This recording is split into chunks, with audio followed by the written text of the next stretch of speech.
about that.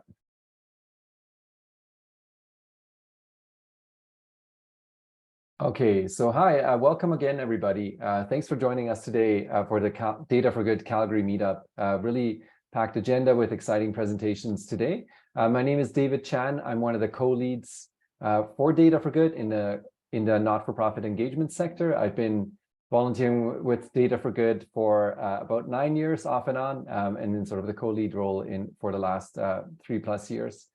So really good to have you all here. We're going to start off by just giving a really brief introduction to Data for Good Calgary and who we are, and an overview of what we're going to be talking about today. So I'm going to share my screen and we can get started. All right.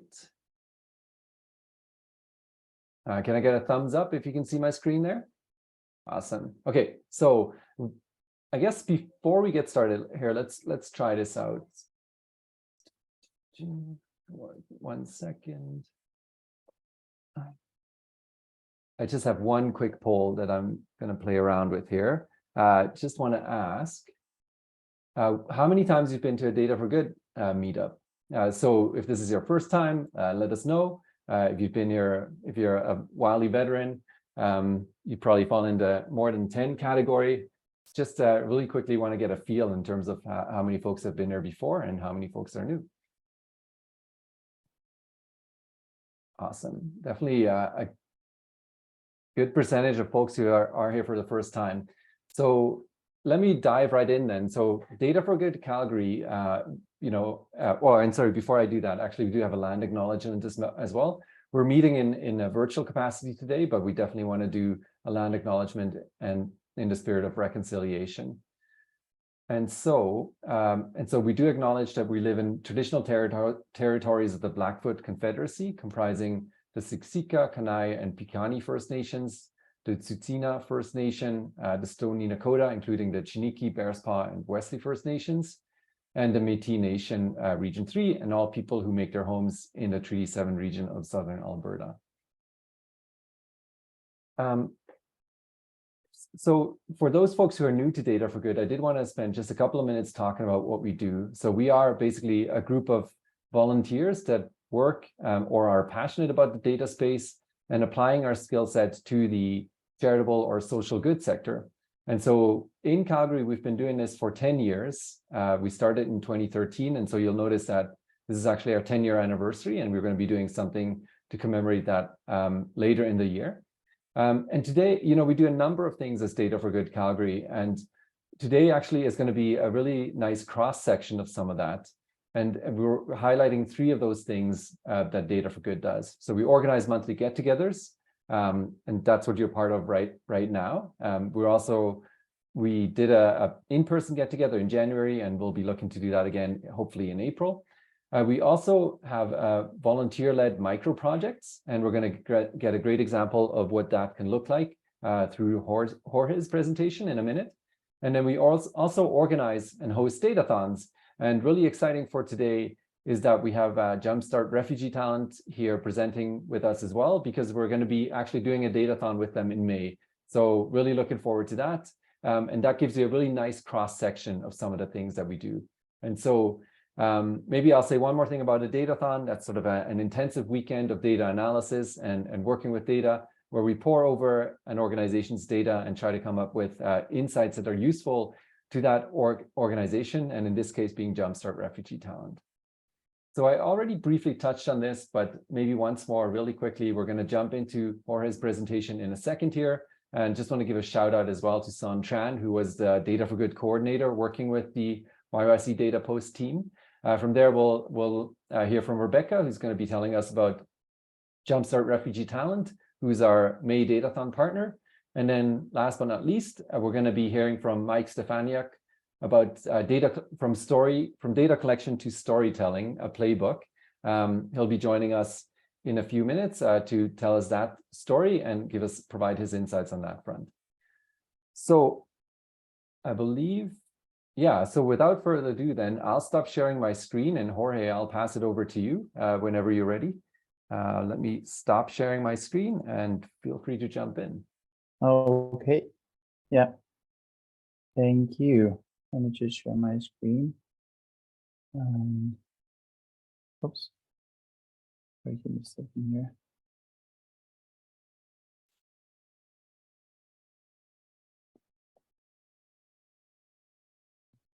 You can see my screen?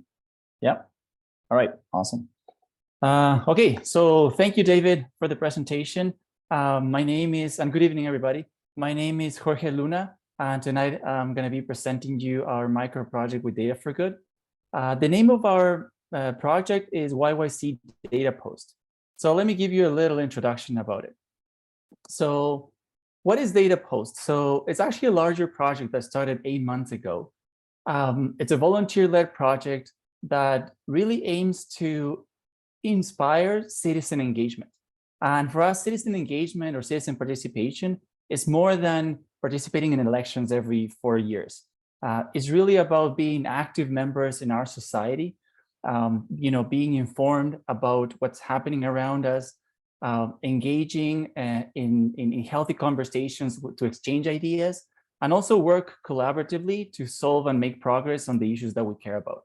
That's for us like the ideal of citizen engagement. Now, how do we do that? We do that by developing what we call hyperlocal data-driven information. That's a mouthful, but I'll explain what that is. That's essentially taking open data released by a government or other sources to the public, and then creating data visualizations to tell us stories and inform citizens of what's happening in their communities, in their residential communities. And that's where the hyperlocal fits in, because we think that traditional media reports a lot of what's happening in the world, in the country, the province, the city, but not much is told about what's happening in our neighborhoods. And the contradiction is that at the neighborhood level is where we as citizens actually have way more power than anywhere else, and where we can do more than anywhere else. So we want to inform citizens and also trigger action from them. Now, in our infographics and our content, we cover a wide range of topics from like education, health, transit, and when we saw the opportunity with a micro project with Data for Good, we thought it was a great opportunity for us to engage with more volunteers and maybe pick another subject that we can inform the public about. So going into the details about the micro project, so what was the scope and work of that micro project? So we took the data from the 311 Calgary. Now, for people who are not familiar with 311 Calgary, it's the 311 Calgary is the access point for citizens to connect with city services. And there's like a wide range of services that the city provides through 311. There's over 600 different types of services involving over 50 plus agencies delivering those services and managing those services across like 19 or so departments within the city hall. Just to give you a little bit of context as well, just last year in 2022, there were over 440,000 requests made through 311. That's essentially one for every 3 Calgarians in average. So there's a large data set that the city puts out there and updates every day. So we thought that was a great opportunity to see what stories we could find about communities there. And looking at the data set, we decided to focus on 2 main things, 2 indicators. So first was about demand of those services, when that happens, what are the trends, seasonality, and whatnot. And the second thing we wanted to focus on is on the response from the city. So how quick is the city responding to this request and closing those requests, right, and delivering those services. Now, in terms of deliverables, so the outcome of our project really took 2 forms. So one was an interactive dashboard that is now made available to the public for residents and community members to look and monitor what's happening with the community. And the second form is infographics and stories of what we find in that data, right? Like what stories can we tell from what we see there? So I'll show you the first one about the interactive dashboard. A little bit of background there. We created that using Power BI, which was the tool that many of our team members were comfortable with. And I'm going to show you what it looks like. So a second here. So this is what the home of the dashboard looks like. So it's just a home page to first provide some context to the reader about what is 311, It tells the reader also that this was created through the support of Data for Good and the Micro Projects Initiative. And then it presents the user with two options, essentially. One, to learn about positive things happening in their community, which are definitely worth sharing as well, to celebrate. But also it could go to say, if they want to monitor warning signs or maybe negative, not so positive, not so great trends happening in their community. So for today, I'm going to walk you through this warning signs dashboard. So if we go there, it takes you to a separate page. And the first thing that users need to do to start is to make two selections. So first, they're going to select, okay, what community they want to look into. So I can go and look, any of the 300 communities in Calgary should be listed here. So I'll just take Panorama Hills, which is here already selected, I guess. And I'll give you a little bit of a background and context for that community. So this community is in Ward 3. Some of you may know, Panorama Hills, the Northwest, is one of the largest communities in Calgary with 25,000 residents and around 8,000 households, right? So that's a lot of people living there. Then that's the first selection. Then the second selection, it's the agency or kind of like group of services that you want to look into. And here we select the top 3 group of or like divisions or departments from the city. I think these 3 probably cover 80% of the services, service requests that go through 311. So it kind of like includes the bulk of it. And then if you select any of these ones, then you would get a short description of what kind of services are included there, just as background as a reader, right? So I'm just going to go and pick like community services for the sake of the exercise. Then once you do those selections, then the first section of the report shows you a high level, highlights the trends and the services that maybe are showing not so positive trends in your community. So how do we do that? We do that by first comparing your community in the last year versus the prior years, right? So any services with significant growth in the last year would be listed here as top services. So for example, in Panorama Hills, we see that wildlife sightings has increased like by 400% in 2022 compared to 2019 to 2021 averages. So that's already like a potential red flag for residents to see, okay, maybe there's more wildlife in our community recently, right? The second comparison we do is comparing the community with nearby communities or like neighbor communities within the same ward, right? So these would be like communities around Panorama Hills that might share many of the same characteristics, but not necessarily will have the same stories, right? So it looks like Panorama Hills is also showing 34% more wildlife sightings in this case than their neighboring communities. And this is already adjusted for population, of course, so we can compare apples to apples. Now that's like another highlight. Then under section 1, users can go and then drill a little bit further into any of these ones that catch your attention. So for example, if I go here and select, I can select any of the ones above, but if I select wildlife sightings, it will give me a little bit of information, extra information about that specific service request. So it will tell me which agency deals with that and show the description of what that entails. And in addition, it will show me 2 more stats. One, just a historic chart of how many requests we've had over the last 4 years. And you can actually see here the growth in 2022. And then the second stat is essentially like showing a ranking of how this community, Panorama Hills, compares to the neighbor communities, right? So in this case, Panorama Hills has the 3rd highest count of wildlife sightings adjusted for population in the Ward 3, which is their ward, right? So essentially what we try to do with this is to show like for residents to be able to find what's happening in their community, get a sense of what's going on. The second section of the report is very, very similar to the first one, but it deals with response times. So similarly, we compare response times current year versus prior years, and then our community versus the neighboring communities to highlight what shows us that maybe like a concerning trend for that community. And again, the report gives the ability to the user to drill down into one of the specific services to understand and get a little bit more information about that. So that's the second section. Then the last section of the report is about the call to action. As I mentioned at the beginning, we not only want to give insights, but we want to trigger action and spark action from residents.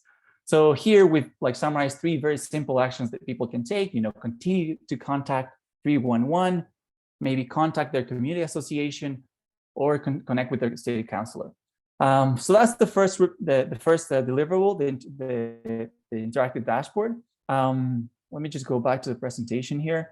The second thing is about the second deliverable was stories. And the idea is to use that dashboard to create stories and publish them to social media, because we understand that the average user will not go and monitor this themselves or try to get this information even through a dashboard, as simple as it sounds. So we want to tell the stories to them, right?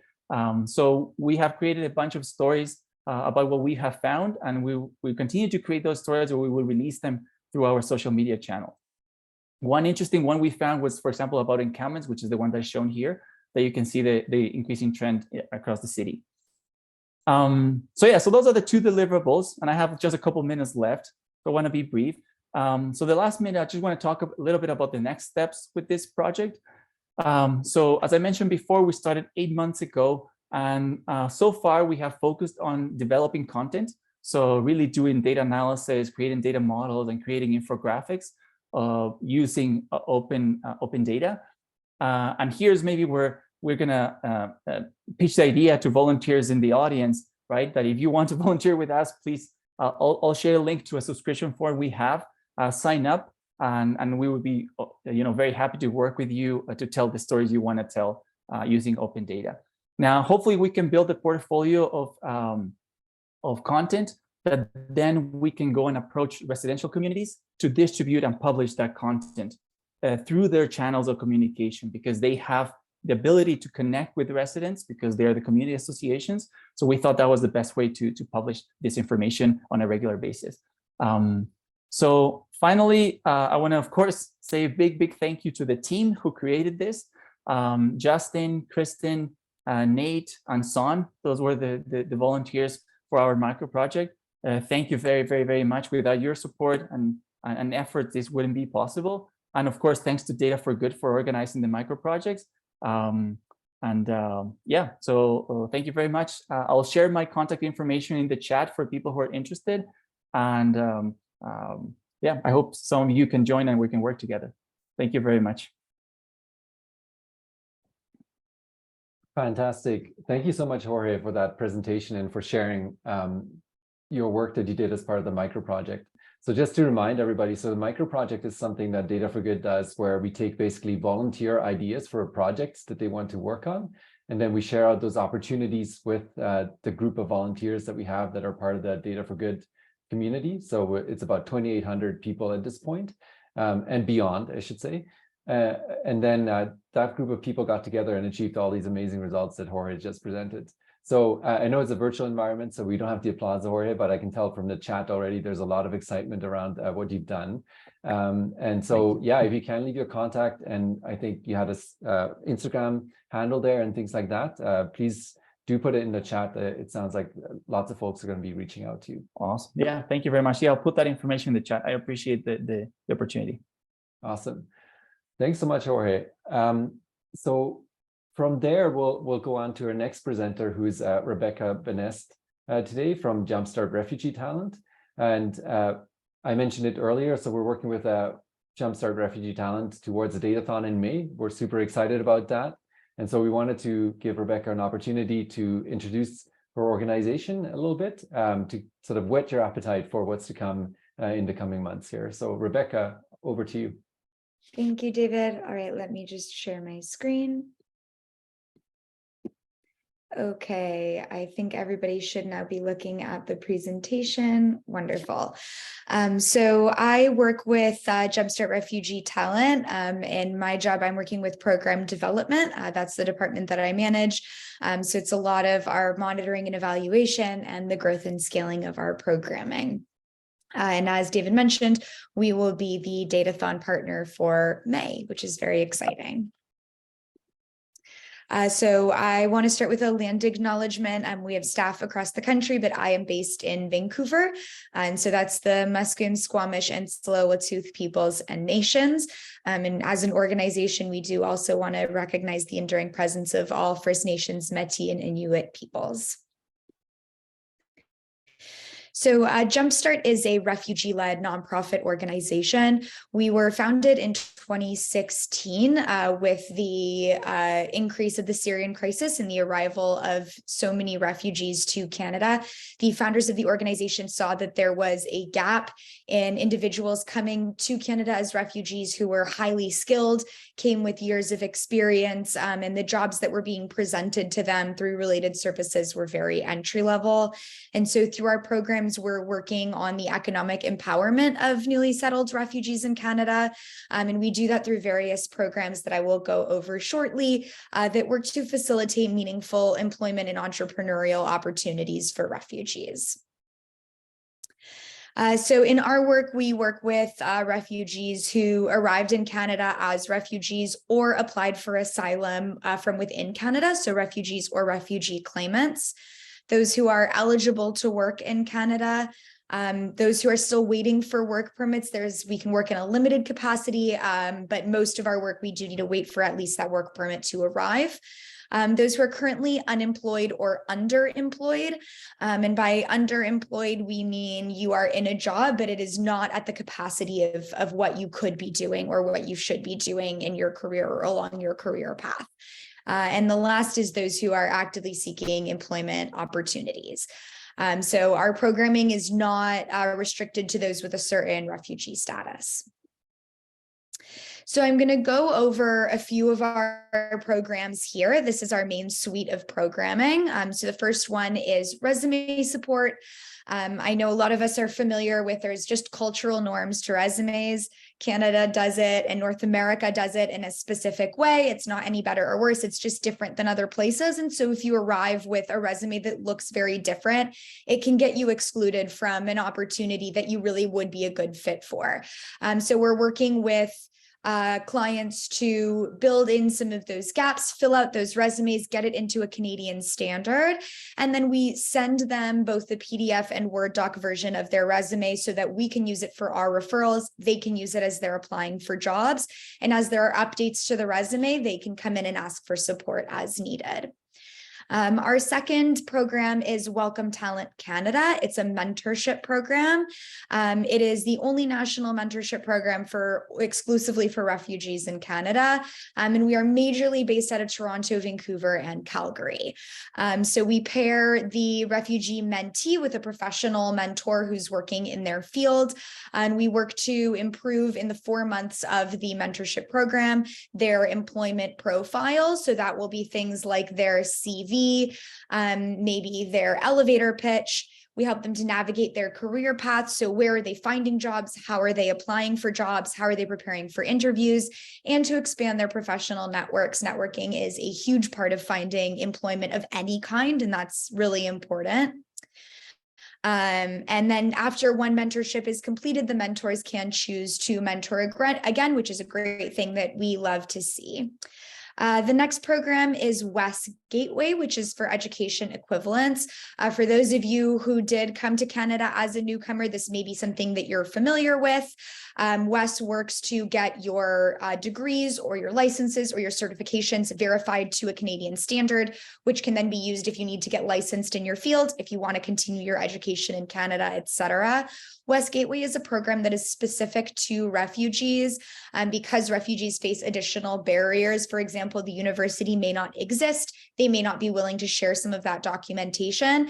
It takes away some of those barriers so that refugees can still get their education equivalence done. It is for those who got their education in specific countries. The last two programs are Refugee Talent Hub. This is more of a classic employment support. It's a connector between employers and refugee candidates. So our team works directly with a suite of employers looking to fill open positions. So when someone has an open position, for example, a data analyst, we'll look through our database, make sure that they have the proper tech stack experience, everything that that employer is looking for, and then also that the candidate is interested in this position. We'll make that direct referral with the idea being to help those resumes to stand out a little bit more. And from there, the employer does take over in the interview process. We will support with continuing interview preparation and any further support that either the employer or the candidate needs. And we also do employer education. So working directly with HR teams to help them identify ways that they can make their hiring processes more inclusive. And we also run hiring events for those positions where employers are hiring maybe a cohort of 10 to 15 candidates. And then our last area is in entrepreneurship.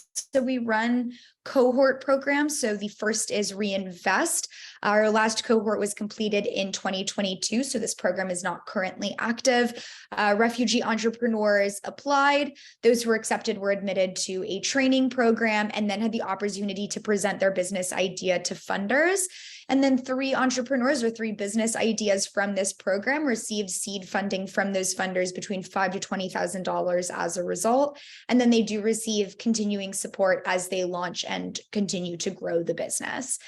One of our big wins from Reinvest was that one of our businesses was able to successfully launch and then hire 4 refugee staff into their business. So that's always very exciting to see. And the second is Her Startup. This is a cohort program for women refugee entrepreneurs. It is currently running. So it started in September of 2022 and is now heading into the incubation phase. So selected applicants were started a 6-month training program, ended in presentation of ideas for funding. So we're in the selection period currently. And those selected will enter the incubation period. They will receive direct mentorship, in-kind funding, other types of funding and support as they launch their business throughout the next year. So that is our suite of programs. The idea is that every individual coming to Canada as a refugee is at they're in a unique place in their career journey, needing unique types of support. And so we help our clients with programs as they're interested, as it applies to them. And as that changes over time, we try and support them with their changing needs and requested supports. So just taking a quick look at who we're working with. We're working with currently a little over 2,000 active clients, 45% of whom are women. 72% of our employed clients, so those who we worked with and were able to find employment either directly through us or indirectly through other supports, were able to secure their position in under 1 year. This is important because actually for refugees, it could take sometimes 5 to 10 years on average for them to find meaningful employment. So this is able to kind of cut down that gap with those added supports. Of course, often clients are working with several organizations, and that's something that we definitely want to see. The more support you can receive from the more parties, the better, and the more likely you'll see those improved outcomes. In terms of refugee status upon arrival to Canada, we're working with majorly GARs, or government-assisted refugees. Those are coming through what we think of as a more normal, usual path through the UN, assisted by the government, or refugee claimants who entered Canada with another type of status and applied for refugee status from within Canada. And then some of these smaller portions of our clients are privately sponsored, so sponsored by private individuals or private groups, and then those with the Ukrainian temporary status. 75% of our clients have a bachelor's degree or higher qualification, so very well educated. 77% of clients speak an advanced English level, so a CLB 6 through 8 is what is considered advanced, 8 being perfect English, 0 being no English at all. And so we do ensure that those who we are referring for jobs are able to at least work in English as a primary language, unless the job specifies otherwise. And then the last is 25% of our clients are currently meaningfully employed, with another 20% underemployed. So that would be in their industry working towards meaningful employment, but maybe at a lower skill level, without stable hours, on a short-term contract, et cetera. And the remaining 55% are unemployed or working a survival job that's not related to their career path. Where do we get our data? So on the client side and on the mentor side, we have 2 intake forms that are filled out and sent directly into our Salesforce database. Everything that we do is hosted in Salesforce. From there, our intake and program teams will call, email, and communicate otherwise with our clients as we get updated information that gets updated into that individual's contact object or related object for relevant programs. And then once an individual is participating in a mentorship, if that's something that they're interested in, they receive monthly follow-up surveys that will then automatically update into that object on Salesforce. So everything is hosted within Salesforce. We do have some forms and surveys that are directly integrated, and the rest is done through phone calls, emails, things like that, that our staff will then manually input to make sure that data stays updated. What we're hoping to do at the Datathon, we would like to understand our clients, our work, the needs of our clients better. We want to understand what makes our clients and our employers more or less successful. Obviously, we want to be pushing towards the mutual success of our clients and our employers. So anything that helps us to do that and alter our work and the way that we're going about things to be more successful for our clients is something that we want to implement. We also want to be able to share our story more effectively, what we do and why it's important. In terms of the next steps, the registration will be opening around March 31st. Around April 21st, the data will be made available along with the specific objectives for the Datathon. April 27th will be our next longer form presentation to dive a little bit more deeply into our data and reiterate a little bit more on what we do. And then May 5th to 7th will be the Datathon. And that is all for me. I am open to take any questions if anyone has them. Thank you very much, Rebecca. Awesome overview of Jumpstart Refugee Talent there. So we do have a couple of minutes for questions. So if there are any questions about Jumpstart or the Datathon as well, feel free to just pop them in the chat. Like Rebecca mentioned, we're sort of really busy right now trying to organize the data, get it in a format that's easily consumable for everybody to work with and that we can share, and also working on the objectives and questions that would really help Jumpstart along. And so all of that material will be shared there around mid to late April, as Rebecca pointed out.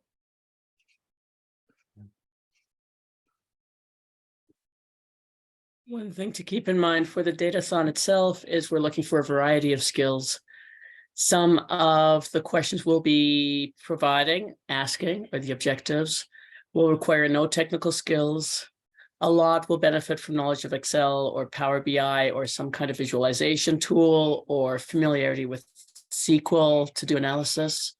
And then on the upper end, there could be opportunities for thinking about AI and how AI could possibly help. So we encourage people with a broad variety of backgrounds to either just sign up or contact us if you want to know whether your skill set could be useful at a Datathon. I know I met George at a Datathon 4 or 5 years ago and really enjoyed working at a table with George, a number of other people, to come up with ways to approach a question and then brainstorming how to get the data in the right format to solve it. And it was a lot of fun. I've really enjoyed every Datathon I've been to, and so I encourage you guys to check out the Datathon as well. Great. Do you manage opportunities for entry level as a data analyst? Are you referring to open opportunities for refugees? Would be my understanding. If so, then yes. The link to apply for the Datathon will be available around around March 31st. So I would guess stay tuned in order to apply for the Datathon and to register. I will, I guess, stop sharing my screen, but I will be sticking around. So if anybody has any questions, they can definitely message me or reach out to me later on. And then David, there's one question from somebody who arrived a bit late and wanted to know what's happening with the Datathon. Yeah, so we are basically, we're partnering with Jumpstart Refugee Talent to host the Datathon in May. And so Gurmal, there will be more information coming out in about a week or so on that with all the details. But if you want to save the date, it's around the weekend of May 5th to 7th. So yeah, save that date, and we'll be providing more information and the option to sign up for the Datathon within about a week to 10 days here. Thanks again, Rebecca, for joining us and presenting. Feel free to pop questions for Rebecca into the chat. If Rebecca doesn't see them today, we'll make sure that they do get to her and that folks will get the answers that they're looking for around the datathon. And so with that, let's turn our attention to the third presentation that we have today. Like I promised, a really full meetup for today. So really happy to hear from Mike Stefaniuk about going from data gathering to storytelling.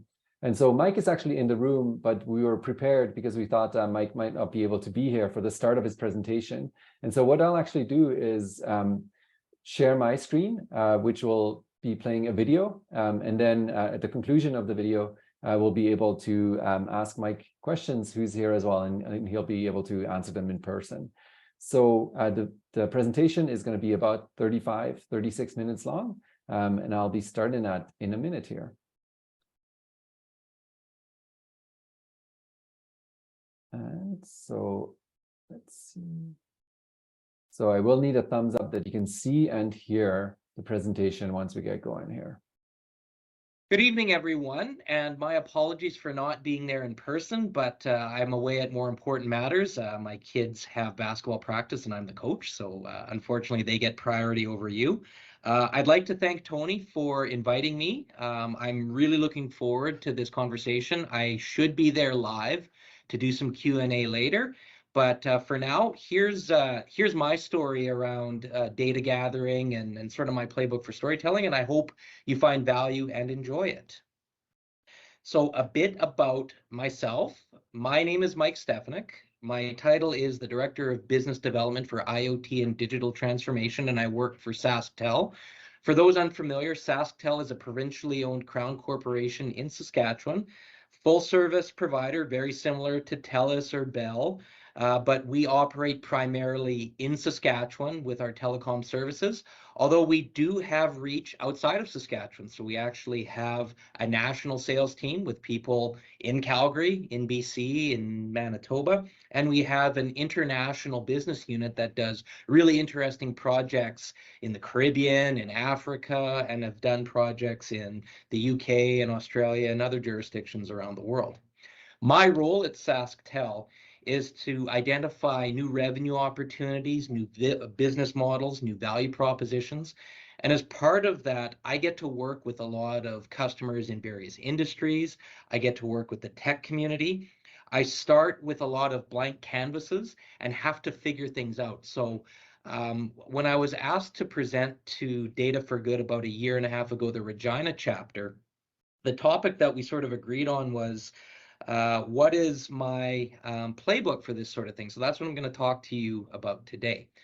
I also, like to tell a little bit about me personally. I mentioned I'm coaching my kids in basketball. I have 3 boys, and my youngest are twins, and so that's one of my twin boys, Adam, in live game action there. We just wrapped up the regular season. Now we're going into tournament season, so go Splash. Hopefully we can win some games in these upcoming tournaments. So what I plan to do today was share my personal playbook and divide this up into 2 main topics. The first one is how to think. And so what I've done here is, I'm not an inventor of anything. I believe in the old Isaac Newton saying, I may have been able to see farther than others, but that's only because I've stood on the shoulders of giants. I want to share with you some books and some topics within those books that have resonated with me and helped me to think through complex problems and maybe how to get answers and how to collect data to work through those problems. And then the second part of this is just through my own personal experience, learning how to become a better storyteller, because it's one thing to have collected a bunch of data. It's another thing to piece it together into a coherent narrative and really compel people to action, to get them inspired, to actually make progress on the issue that you're trying to tackle. So hopefully this is of value to you. I'm sure you'll have seen some of these things, but bringing it all together, I think, is really interesting and hopefully inspires you a little bit. So to kick things off, the biggest lesson I've learned in terms of how to tackle a problem is not to start with solutions and brainstorming ideas for how to tackle it, but rather to look at the questions that require answers to give you guidance on how to proceed. So this is a great book here called Questions Are the Answer. And the author talks about how much of a burden is lifted from teams or from individuals when they're tackling a complex problem by starting with identifying the questions that, if answered, give the guidance needed to proceed and start going down the right path. And you can tackle this incrementally, right? You don't need to know all the questions up front. Good questions often lead to better questions and lead to different questions, which starts getting you down the correct path. The smartest person in the room is not the person with all the answers. It's the person who asked the best questions. And that's because they have a system, an approach that'll get them the data points that they need to get clarity to the problem. So starting with the different types of questions can lead to an action plan, which then gets you to where you want to be from a solution standpoint. And one of the questions that I think is really important, I have another diagram here, a weird looking diagram on the right here. A good question to ask is, what type of problem are you trying to solve? So what I've included here is a framework that I learned about a few years ago, and that in my work at SaskTel that myself and other colleagues of mine in our innovation program use, and it's called the Cynefin framework. Goofy name, but it's a useful sense-making framework because it helps you to figure out what type of problem you're trying to solve and what type of approach you should use. So in the Cynefin framework, there's 4 different domains. The first domain is a problem that is clear or obvious.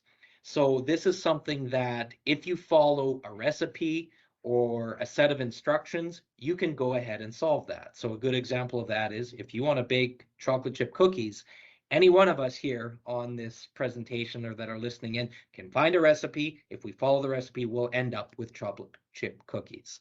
So clear problems are the easiest ones to solve, and you can follow best practices, you can follow a recipe. A complicated problem is one that requires a little bit of domain expertise to solve that. So it's not something where anyone can just follow a set of instructions. You actually need to consult an expert that's worked on problems that they've built up expertise in for some time. So for those of you that have vehicles, if the vehicle starts making a funny noise, you take it to a garage, you take it to someone that has an understanding of how to repair vehicles, how to diagnose the problem, right? I'm not a car guy. I couldn't do it myself. I take it to Canadian Tire or whatever to use their expertise to solve the problem. The third domain is a complex problem. This is where things get interesting because this is where there isn't really any prior expertise or recipe that can be followed. Rather, there's a bunch of unknown unknowns. And for those of you that remember the George W. Bush era and Donald Rumsfeld and the Iraq War, that was one of his famous sayings he was kind of teased about, but he was onto something there because it's a type of problem that requires a different approach. In this complex domain, dealing with a complex problem, that's where there's the opportunity for experimentation. You try something, you learn, and then you figure out where to go from there. And this is actually where asking really good questions is super important. The last domain is the chaos domain. So this is when an urgent issue emerges, an emergency happens, something that forces you to act quickly. So you're not going to follow a recipe, you're not going to consult experts, you're not going to run a bunch of experiments to figure out what to do. You're going to act immediately, stabilize the situation, and figure things out. When your house is on fire, you don't stand in there with your family and make a plan. You just get out and then figure out what to do from there. You call 911. The next day you call the insurance company. You're just doing what you have to do to stabilize the situation. Great recent example of chaos is COVID. I guarantee you that if you worked in IT for an organization, you did not follow your standard expertise practices and have well laid out projects. You worked in a hurry to get everyone out of the office and working from home, right? Chaos also breeds opportunities for innovation. So once the situation is stabilized, it becomes a complex problem, which creates opportunities to look at things differently. So for those of you that are using data to tell stories and solving problems, chaos creates opportunity for doing that. The second book that resonated with me is a book called Thinking Fast and Slow. And what this book talks about is biases in your thinking, right? We all have biases. And the author here talks about how your brain has two systems and two modes of operation.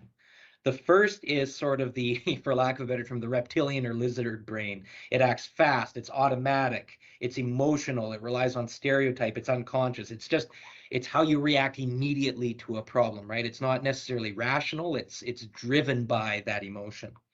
But we also have a second system when we can take a step back, and this one is a slower thinking, it's more thoughtful, it's logical, it's more conscious and deliberate, it's calculating. You have to put effort to using it, but this is the thing that can, if you can get past the emotion, can help you better solve problems. And so some of the biases that can emerge where if we're relying on that first system, that really lizard brain type thinking, is that it relies on problems it's already tackled. It makes sense of things that it already thinks it knows about. So for example, if the author gives an example of if you've only ever seen shapes with straight lines, you will experience a circle as an octagon, right? It's a round object, but if your preconceived notions get in the way, you're going to perceive it differently. So there's some common biases in there to keep in mind as you're collecting data or formulating a hypothesis for what to do with the data. One is anchoring. So in other words, you may be at a certain starting point, and that starting point has some sort of outsized influence on your estimates as you formulate your hypothesis, right? So, having that starting point sort of boxes you in, for lack of a better term. The second bias is substitution. So if you're using that system one thinking rather than system two, you might substitute a simpler question you might substitute an easier question instead of a more difficult one. So by that, I mean, you might underestimate the problem you're trying to solve. You're more comfortable solving a simpler problem, and you might not recognize or acknowledge that this is actually a more complex problem that needs to be tackled. The third one is overconfidence. And so when you're coming up with, okay, I think this is what's going to happen, you might overestimate the potential benefits of a particular problem, right? Like, oh, I've got this great idea, I'm going to make millions, right? And it's going to be easy. We're going to be an instant millionaire within the year. Or you might underestimate the risk associated with taking a certain action. Again, this is due to that emotional bias that gets in the way. The last one is framing. And this is really important because, how you frame a problem ultimately determines how you approach it. We talked about that Cynefin framework. What's the type of problem you're solving? You'll use a different approach depending on how you frame the problem. And so there's an old expression that a problem well defined is half solved. Spend more time breaking out of these biases and making sure you understand the actual problem you're trying to solve rather than the one that's convenient or that you think you're solving. Really be rigorous in getting into problem definition and recognize bias. The third one, and I'm guessing since this is a Data for Good chapter meeting, this is a book that a lot of you have read, but there were a couple things in this that really stood out to me. So The Signal and the Noise by Nate Silver. You can go check out his stuff and his team stuff on 538.com, all sorts of interesting data analysis that they do there. In his book, he talked about the concept of foxes and hedgehogs, and it's based on an old Greek fable and has been sort of retold over the years. But the premise of it is the fox knows many things, but the hedgehog only knows one big thing. So put another way, the hedgehog sees the world in black and white, and they really allow bias to get in the way of their thinking. Whereas the fox sees the world more in shades of gray and is willing to consider things like context and other factors that might be influencing phenomenon that they're witnessing. A hedgehog can be likened to a broken clock. They're right twice a day. And when they are right, they can maybe get a little bit of outsized importance and attention and become a flavor of the month. But over the long term, the foxes who see the world in shades of gray are ultimately more useful and are better problem solvers. Hedgehog type thinking is useful in a stable environment. So in other words, if things aren't changing, if there aren't a lot of environmental factors that are causing change or the need for transformation, hedgehog thinking is fine. But we know the world isn't like that. And we know that things are changing more and more rapidly. And there's so many dynamic technologies and macroeconomic forces and geopolitical forces that interact with each other, that you need to have a more dynamic head and more be more context aware of the problem you're trying to solve. So hedgehog versus fox thinking, I found that super useful. The other thing that he brought up was the notion of Bayesian analysis. And what this basically is incremental thinking, right? So you start with a data set, and then as new information becomes available, you add the relevant data incrementally to this. So you're constantly getting better and better and getting more accurate. So with your first cut at it, maybe you've got a 50% confidence level. With the next cut, maybe you're at 66.6% and then at 80%, et cetera, et cetera. The point is not to always go to a big bang approach. People tend to look for big bangs, but rather if you accept that, you know, I'm going to collect data incrementally and improve the data model over time, that will lead to a better outcome. So I thought that was a really useful way of thinking about problem solving.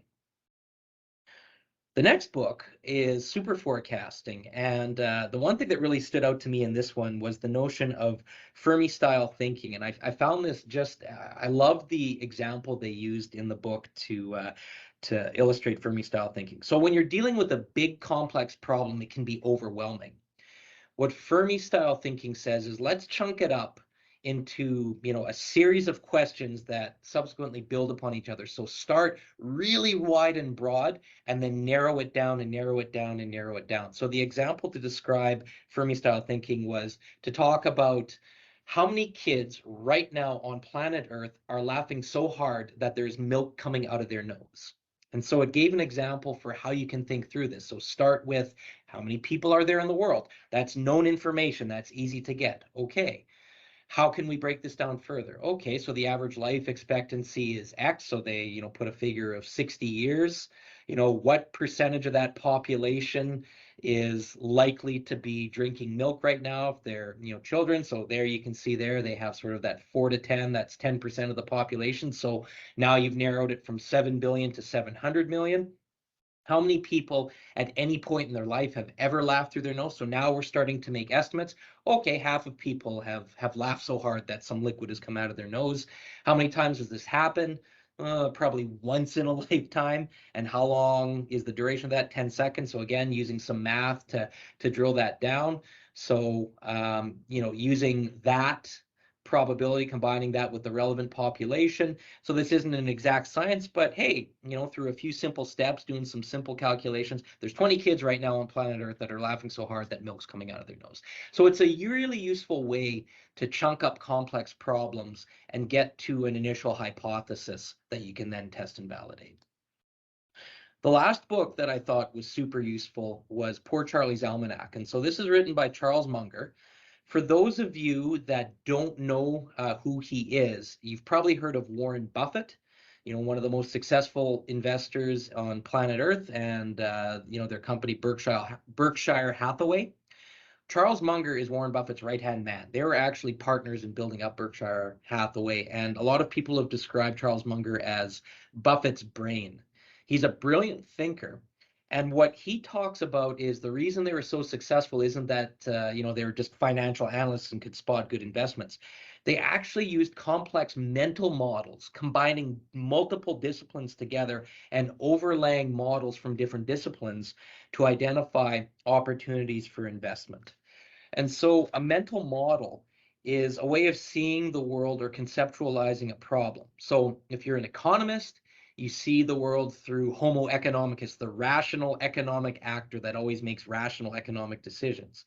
If you're an engineer, you see the world another way. How can I, you know, create this system that is perfect and won't fail? And an artist will see the world a different way. And it's through the combination of seeing the world through those different lenses that you can draw a new insight and maybe identify things that others miss.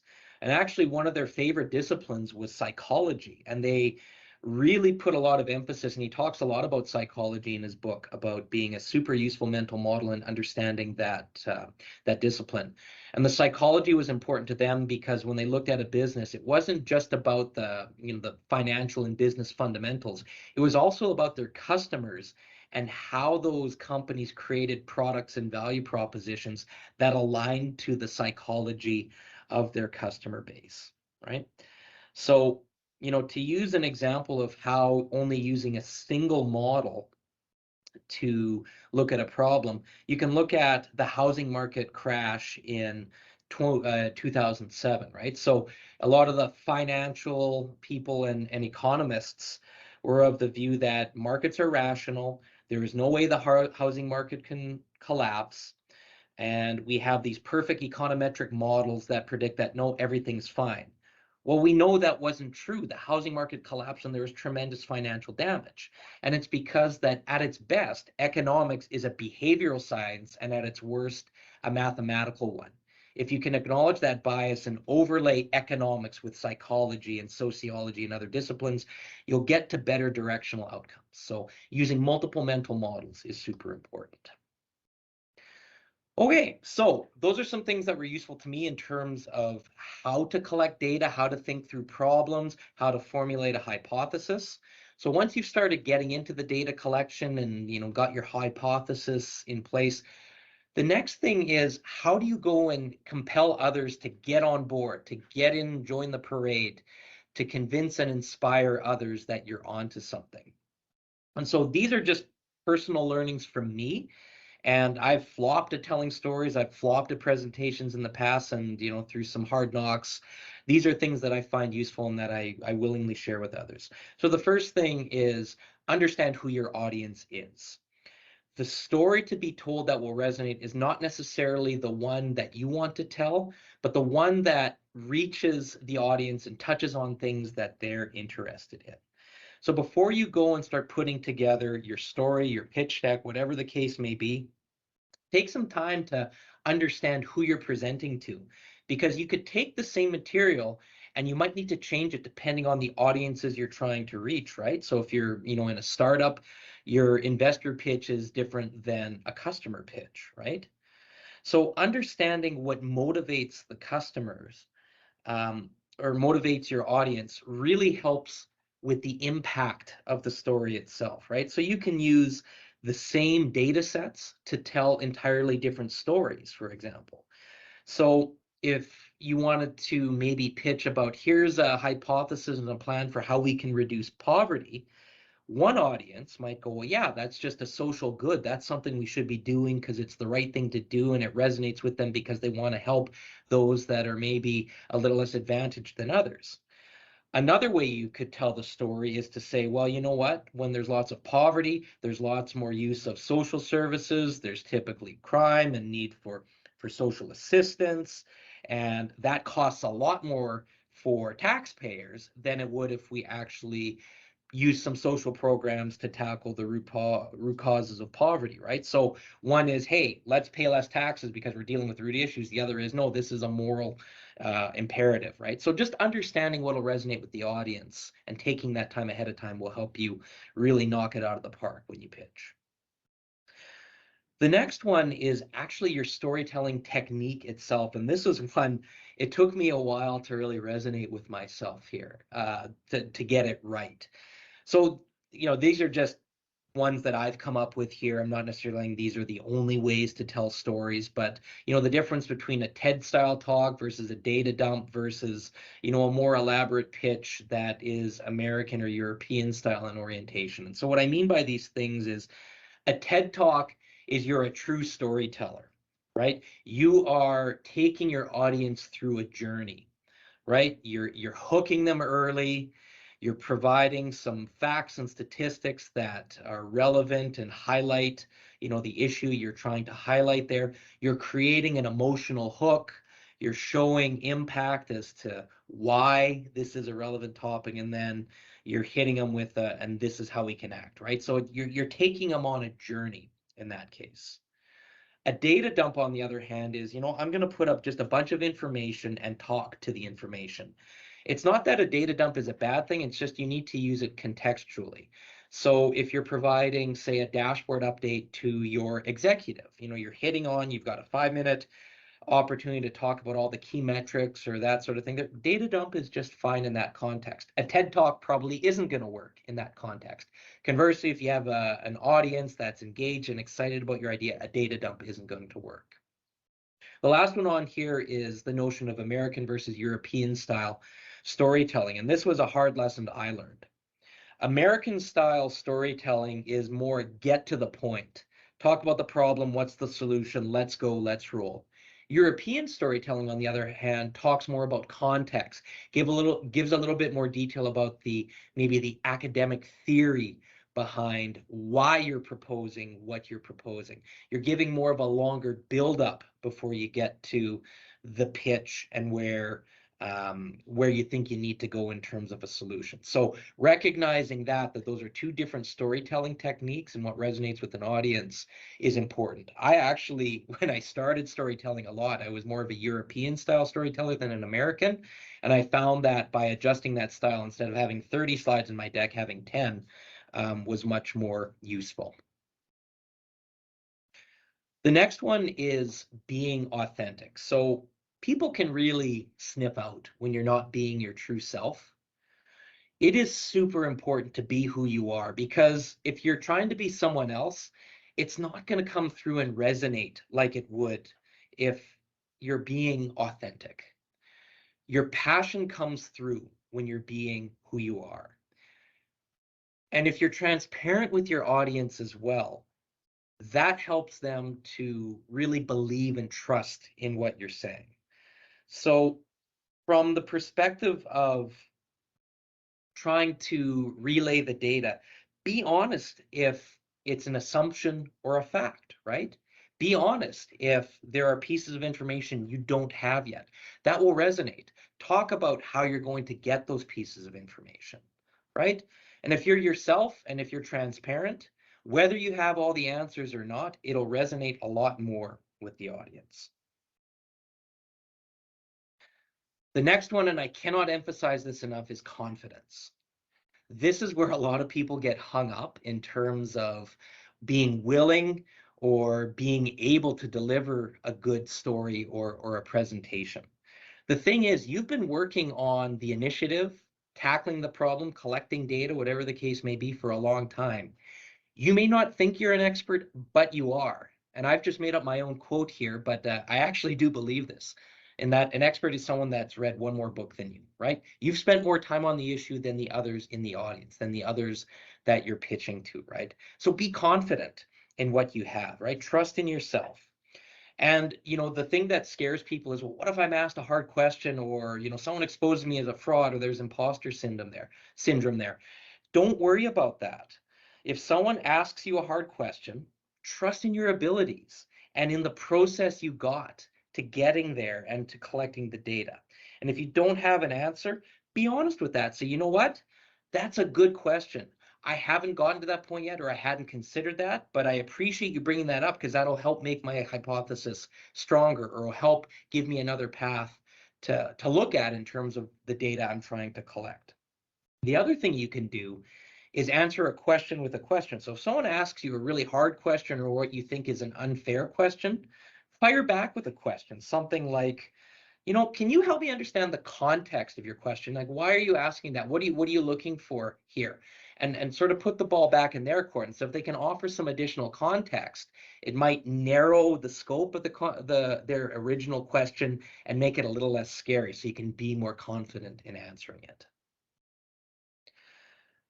The last piece on storytelling here, and I think you all know this, but I just want to emphasize it again, is that visualizing data is powerful. And it really helps those that aren't data scientists, that don't deal in trying to collect data and analyze data and present data all day, every day. If you're trying to build that hook and make that appeal to joining you in your journey and supporting what you're proposing, visualizing the data can be really helpful. And so what I did here was grab some examples of data visualization. These are, some good historical examples. The one on the left here is actually, I think, from 1800s London, when there was a cholera outbreak. And a gentleman by the name of John Snow had the brilliant idea to try and create some visual representation on the map of London as to where the cholera outbreaks were taking place. So it doesn't come through as nice as a more modern diagram that we put into a slide deck or to Canva or whatever. But what it did do is it showed quite clearly where the outbreaks were happening, and people could see that it was concentrated within a fairly narrow area, very small square block radius within the city. And because he visualized the data, they were able to trace the outbreak to a particular well within London. What had been happening is, and gross, but some sewage had been seeping into the water supply there, and that was leading to the cholera outbreak. So by visualizing the data, they were able to draw insight that they otherwise might have missed. The second image here was done in the Obama administration. So this is just a visual representation of how the federal government budget is allocated by dollars, and it's just through visual representation, color coding, showing shapes that size the amount of spending in various categories. And I think when you do it this way, there's some surprises. I think for me, if you said what's the biggest item in the US budget, it's clearly defense spending, right? Well, no, it's actually social programs and social security, and a lot of people don't know that. And so this visual representation here is kind of an aha moment and can help people understand things a little bit better. The last one here is, and I'm sure you've all seen something like this, but it's a population pyramid. And so this measures demographics by age group. And these pyramids are super useful for helping to visualize, where countries are demographically, who's a young country, who's an old country, what are population trends, and that sort of thing. So, a good example of this, and there's a great author, Peter Zahon. He's a geopolitical strategist, and he's written several books, but in one of his books, The Accidental Superpower, talks about how the US came to become sort of the dominant superpower in the world. But he looks at different countries and he uses a lot of these population pyramids in there. And in that book, actually, he really focused in on Russia's population pyramid and noted that their low birth rates and lower life expectancy for males was really creating a demographic time bomb from Russia, and they're about to enter real rapid decline. And he actually predicted that Russia would likely invade Ukraine and neighbors back in 2014 because of visualizing the data and seeing that, yeah, Russia's in sort of a death spiral for their population. So just one last thing here before I conclude this presentation here. So in terms of, if you consider all of the things I've talked about in terms of collecting your data and how you want to present it, there's a lot of things out there in terms of how you go about communicating your plan, how you go about storytelling. I'm not suggesting these are right or wrong. These are just ones that I found particularly interesting. The one on the left here is a great book on strategy that I read called Good Strategy, Bad Strategy. But what resonated with me was the notion that strategy is actually storytelling. And the author here argued that there isn't a template for strategy. A lot of strategic plans talk about mission, vision, values, and a list of action plans and KPIs. That's not strategy. That's just, motherhood and apple pie. What he argues instead is strategies have three primary elements. And I think this is relevant for storytelling as well. The first is a really good definition of the problem to be solved. So in other words, in the context of corporate strategy, what is the challenge as an organization we're trying to rise up against collectively and face? In the context of, if you have an idea, again, define the problem, right? Understand what it is we're trying to solve and why it's a problem. The second piece then is a general policy for tackling the problem. So are we going north, east, south, or west? What's our general approach for how we're going to tackle this problem? What's our hypothesis? And then the third piece is the coherent set of actions that support that general policy. So what are the specific steps? What are the specific tactics? What are the specific actions we're going to take in order to go north, east, south, or west in order to solve this problem? So great book, check it out. Can't recommend it enough. The second one here is something that, it's a general storytelling arc. Nothing new. I didn't invent this. This is pretty common, but just bears, showing and sharing about, start your story with a hook, get the audience interested right away, then show some data points that are contributing to the problem, show some supporting evidence following that additional information. And then what's the aha moment? Where does the penny drop? Show the impact. What happens if we take this action, or if we do nothing and don't take action, whatever the type of problem is you're trying to solve. And then you get into, okay, this is how we can overcome, right? So it's pretty simple framework, but just useful check-in as you go through your slide deck or your story. The last thing, and for those that don't recognize the guy on the right, that's Robert Munsch, beloved Canadian children's storyteller. He's actually American, but we're claiming him as our own because he did most of his work here in Canada.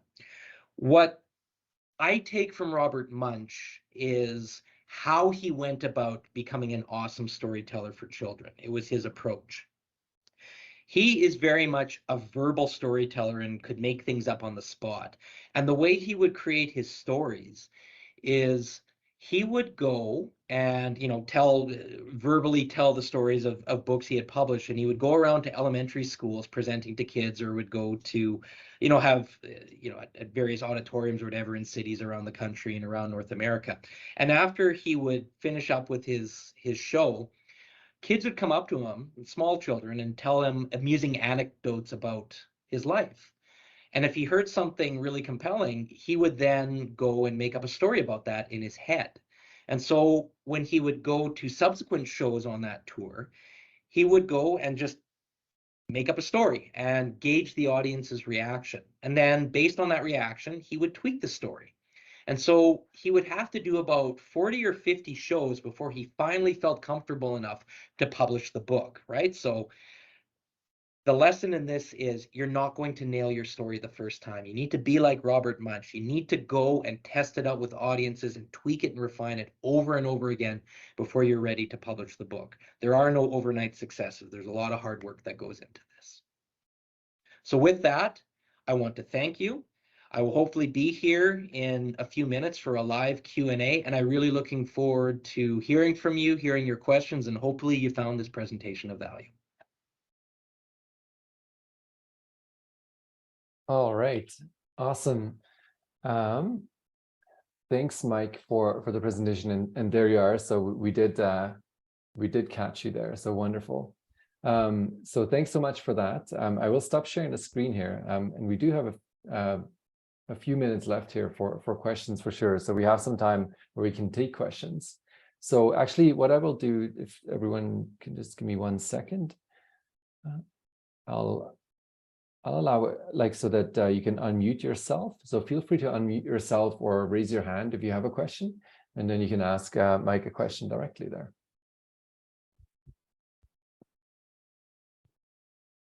Don't be shy. And I do see a hand raised there. Stephen, go ahead. Yeah, I had a question about the American versus European style of presentation. What's most common in Canada? Definitely on the American side, being in North America here, getting to the point, and that was my lesson learned. I mean, I am Canadian, but I did like to take an academic approach when I started presenting to executives and higher ups, and just found that once I moved more to the get the point style, that seemed to resonate more, and I'd get a lot more traction with my pitches. There's actually a Harvard Business Review article about American versus European storytelling. So if you did a little Google search, you can find that, and it gives you a lot more detail on the two styles. Thank you. That's very interesting. I guess that's a good question. And maybe, Mike, to take your own advice, it's like, know your audience. The Canadians are going to ask about that and want to know where we fall. Yeah. Jorge, go ahead. Yes, no, thank you first, Mike, for the presentation. It was very, very insightful. My question was about maybe common mistakes that you have seen in storytelling, like you can tell us that we can learn from. Well, I mean, I think I highlighted some of them in the presentation about what to do, what not to do. The cardinal sin is if you're using a slide deck, people who just read right off of that, like that's just a killer that turns people off right away. I think also the confidence impacts the pace and tone of speech, right? So if you're talking slowly and with monotony, you could have a wonderful message, but again, people doze off and fall asleep. So, I don't know if I'd call it quite conversational, but bring some energy to the presentation as well. Lack of energy is a bit of a killer, right? So those would be two right off the top of my head. Great advice there. Eugene, I see you have your hand up as well. Go for it. Hi, sorry, I'm trying to, anyways, do something to help with the cats. Sorry.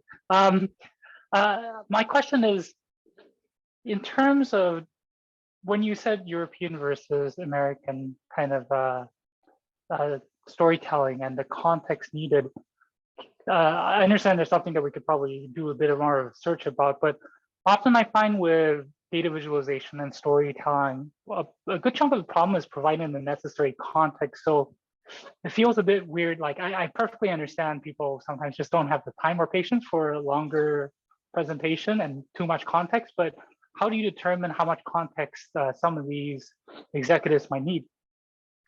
Yeah, so that I think that's a really good question. And to be clear, with American style, it's not that you don't provide context. It's just typically, I think in going back to the Harvard Business Review article, what they argue is in a European style, you might spend 10, 20 minutes on context versus an American one, which is maybe 3 to 5 minutes. I'm just making up some numbers, but just to illustrate the difference, right? So yeah, context is important, and whether it's American or European, absolutely, you need to provide that context. It's just a matter of, I don't know if there's a template that I can provide, but do as much as is necessary, but no more, if I can put it that way, right? And that there's a little bit of feel to that. And again, it's also knowing your audience. So if you're presenting at a university to a bunch of academics, you probably want a whole lot more context and academic theory on the front end versus if you're going to, a Dragon's Den style investors pitch where you have a little bit of context, but get to the point, right? If that makes sense.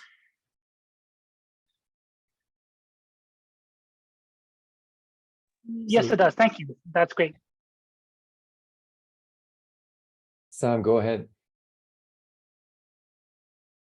Oh, you're on mute. There we go. Glad you can make it here, Mike. I noticed a couple, pretty funny slides in your presentation, especially the Troy McClure Simpsons reference. They predict everything, don't they? What's that? They predict everything. They have an answer for everything, don't they? That's right. Just wondering, what do you think the role of humor is in getting your point across? Yeah, it's again contextual. There are some will actually argue don't use humor at all. I don't know if I necessarily subscribe to that. I don't think there's a right or a wrong answer, but if you're giving a presentation on casualty levels on the Ukraine-Russia conflict, I don't know if I'd use a lot of humor in that one, right? But if there's, I'm trying to think of something off the top of my head, children's activities or, children in sport or something, you could maybe interject some humor in something like that. So it is contextual on the topic, I would suggest. And I think, we're probably all reasonable people on this call to know maybe when humor is appropriate or not. So just trust your gut on that. Yeah, agreed. Thanks, Mike. Mike, a couple of questions in the chat as well, and maybe this one connects to what you were just talking about. Like, what would you suggest is the best way to create and maintain interest? The best way to create and maintain interest. So you need an early hook, right? So some impact statement, something really powerful. So I'll, maybe I'll go a little bit outside of, what I should be talking about with my company. But for those that are in the telecom industry or familiar, there's challenges with revenue, right? Nobody has a home phone anymore. We need to figure out new sources of revenue. So as part of my job, I have to get some immediate interest as to why these crazy ideas, the innovation programs pitching should be maybe followed up on. And the impact statement up front is, look, you're expecting this level of revenue based on our current trends, we've got, this gap, right? I'm, trying to show a, visualization diagram, but right off the bat, something that will resonate with the audience because it's of primary concern to them. Because I know our executive has been talking about, geez, how are we going to find new revenue? How are we going to address the revenue gap? They don't know, they feel panicked about it. So just say, here's the gap. And oh, by the way, here's something we can do right away in terms of an approach to tackle it, right? So just understanding what resonates with the audience, that is how you build that initial hook. Again, there's no template I can give you there. Just do a little bit of research and understanding and have empathy. Empathy is a really important word in a lot of things we do, that empathy with the audience, and that'll give you maybe some guidance as to how to build that initial hook. But something that is on their mind, get to that right away. And the second part of Jessica's question there is, what are some common elements between European and American styles of storytelling? I think the biggest one is delving into a little bit of academic theory. I don't think with American story or American style storytelling, you're really getting into background or academic theory. You're maybe providing a bit of context to the problem. Whereas with European style, you're maybe creating some references around, now here's some other people that have looked at the problem, here's the frameworks or mental models or whatever that they use to come to their conclusions, just so that everyone knows that there's some credibility to the context. I think with American style, they're more willing to trust the speaker. If they speak to the context, they don't need a list of references. So I think that's an obvious one, is maybe that, the references and the academic theory versus, just getting the context without that background information. It's not to say you don't provide a reference like, hey, this is from, Statistics Canada, or sure, like reference that, right? But not, the econometric model, created by this economist back in 1872 or whatever, right? That can be avoided. Mike, another question in the chat is around the book recommendations. I think lots of great recommendations there throughout your presentation. Would you be able to share a list there? Maybe if you don't have it handy now, maybe you can share it with Tony or myself, and we can share it through the Meetup link there. Yeah, I can also throw in some other books in there as well. Awesome. So everyone can get that list there probably after in the coming days there through the Meetup site. We'll post a comment with that list. We do have a couple more minutes. I don't know if anyone else has any questions, Mike. Otherwise, actually, I have a question for you, if you don't mind. Sure. You mentioned the data dump aspect of things. I think that's how you called it. I've heard about the term sort of data vomit. And maybe it can be a fine line. So how do you make that distinction between the two, where you're sort of like, presenting the relevant data, but not overwhelming people? So again, it goes back to knowing your audience, right? So if you have a short amount of time to present information, right, you're going to do a data dump, a data vomit, whatever terminology you want to use. And so that's where you got to start using your intuition a little bit as to, okay, I get 2 minutes here. I get to show some charts, some bar graphs, whatever the case may be. What are those relevant things there? So if you're doing an executive presentation, this is where you get a little bit maybe political savvy about the power players within the organization, who's sort of the hot exec of the month, or who's got the burning issue right now. And that's maybe where you work to highlight the data you want to in those 1 or 2 minutes in your data dump. So it's maybe the easiest way I can explain that. You always got to have your political antenna up in a company. Yeah, absolutely. I think it goes back to what you said as well. It's like that empathy piece is really so important, right? Yeah. Awesome. Well, we're just about at time here. So unless there's any other last minute burning questions here that anyone has, thank you again, Mike, for I know fitting us in on your busy schedule. So really appreciate you coming in. That was a great talk.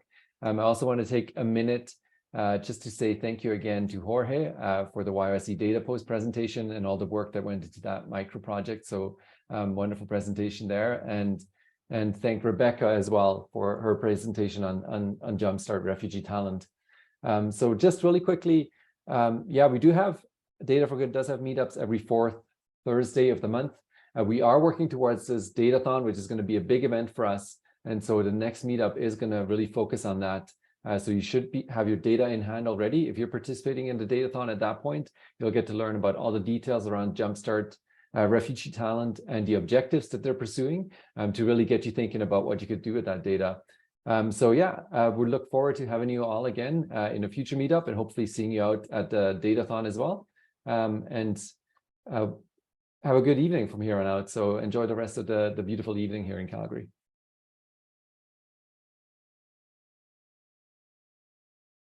Thanks, everyone. Bye for now.